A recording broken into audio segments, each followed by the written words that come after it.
Saya vonisnya udah nggak bisa disembuhin pakai obat. Terus saya harus operasi. Habis operasi, saya ablasi di sini tahun 2022. Ablasi kan obat nukril. Kita orang awam kan nggak ngerti. Sempat stres, sempat down. Setelah dijalanin, nggak ada efek samping, kondisi juga pulih. Ya puji Tuhan, nggak ngulang dan bersih CA-nya. Itu terapi ablasi dan efektivitasnya sangat tinggi, hampir 88% sampai 90% kanker tiroid yang jenis papiler atau folikuler itu bisa diobati dan bisa bersih.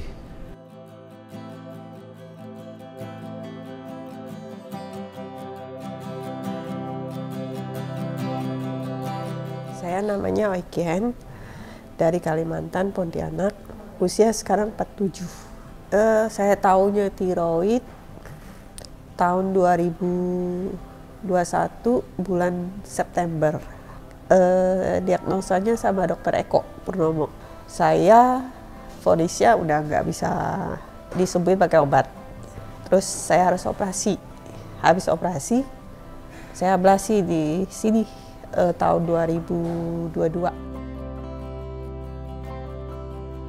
Ablasi kan obat nukril. Kita orang awam kan nggak ngerti. Sempat stres, sempat down. Setelah dijalanin, nggak ada efek samping, kondisi juga pulih. Dan puji Tuhannya, saya 1 kali aja ablasinya. Sebelumnya kemungkinan dari dokter Eko, kemungkinan bisa 2 kali sampai 3 kali. Terus ini kan udah 1 tahun. 1 tahun setelah ablasi, dan ini saya kontrol yang ketiga. 3 bulan, terus 6 bulan. 2 kali hasil lab, 3 kali yang kemarin, puji Tuhan hasilnya baik. Karena udah diangkat tiroidnya, udah wajib minum obat Euthyrox itu setiap hari, seumur hidup. Kan saya udah nggak punya tiroid. Nah, badan saya udah nggak bisa produksi kayak iodium gitu ya. Nah, penggantinya ya Euthyrox itu. Per kosong sebelum makan pagi sama sore. Tergantung dosis. Kalau saya pagi dan sore, 1 jam sebelum makan. 1 sampai 2 jam sebelum makan. Setelah pasien dioperasi oleh dokter bedah tumor, nah biasanya kami akan bantu kita evaluasi dengan scan whole body scan. Nah, dengan scan whole body scan iodium itu kita akan evaluasi dari kepala sampai kaki nanti. Kalau terjadi masih ada residu, nah ini tugas kami akan menyarankan untuk dibersihkan dengan terapi ablasi. Nah, untuk terapi ablasi sendiri itu akan lebih sensitif atau memberikan hasil yang optimal pada jenis kanker ganas tiroid yang papiler atau folikuler. Nah, prosedur terapi ablasi sendiri, jadi setelah whole body scan, setelah ketahuan ada sisa dari kanker tiroidnya, nah baru kita jadwalkan untuk terapi ablasi dengan minum iodium radioaktif.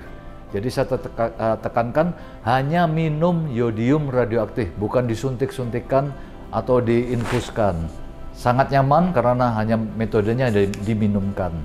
Nah, itu biasa pasien kita persiapkan juga.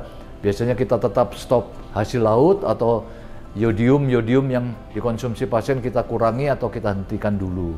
Supaya meningkatkan efektivitas dari iodium radioaktif yang kita berikan nanti.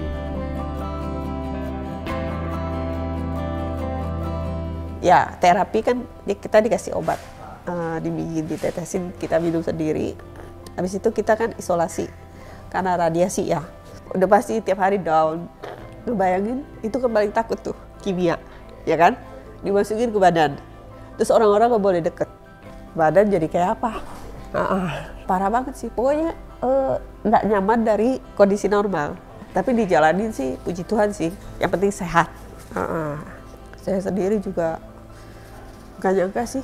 Pulih ya cepet, terus berpikir positif lah, dijalanin dengan ikhlas sih. Nah, efeknya kalau mau pasti biasanya setelah 3 bulan setelah terapi ablasi kita scan lagi. Nanti kita lihat scan yang awal dan yang akhir, apakah kanker tiroidnya sudah hilang atau belum. Jadi ada bukti secara objektif oh kankernya sudah hilang atau belum gitu. Itu terapi ablasi dan efektivitasnya sangat tinggi, hampir 88% sampai 90% kanker tiroid yang jenis papiler atau folikuler itu bisa diobati dan bisa bersih.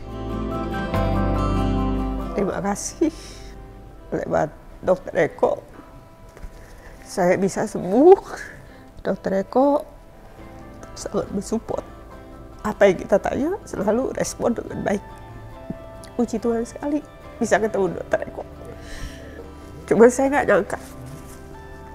Saya CA, karena waktu itu saya udah pasrah lah.